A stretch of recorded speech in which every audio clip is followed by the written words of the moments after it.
যাব পজিটিভ না নেগেটিভ? আওয়াজ করে পজিটিভ না নেগেটিভ? যারা মুনাফিক এরা ইয়াত্তাবিউনা ইল্লা যান ওয়া ইন্না যান্না লা ইউগনি মিনাল হাক্কি শাইআ। যারা মুনাফিক এরা আন্দাজ অনুমান নির্ভর মানুষের ব্যাপারে কথা বলে, আর আন্দাজ অনুমান কখনো সত্যের বিকল্প হতে পারে না।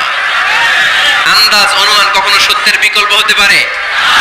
এজন্য দৃষ্টিভঙ্গি বদলান, জীবনকে বদলায় দিবে কে? আমরা কখনো কোনো নেগেটিভ কথা বলবো না, অলওয়েজ পজিটিভ। অলওয়েজ কি? এই যে আমার হাতে কি দেখা যায়? পানির বোতল, তাই না? এখানে অর্ধেক পানি ভরা আছে। কাউকে যদি প্রশ্ন করি ভাই কি দেখতে পাচ্ছেন, একদল বলবে এখানে অর্ধেক বোতল খালি দেখা যায়। উত্তরটা সঠিক, আসলে বোতলের অর্ধেক খালি। আবার এদিকে আরেকজনকে বললাম ভাই এখানে কি দেখা যায়, বলবে হুজুর বোতলের অর্ধেক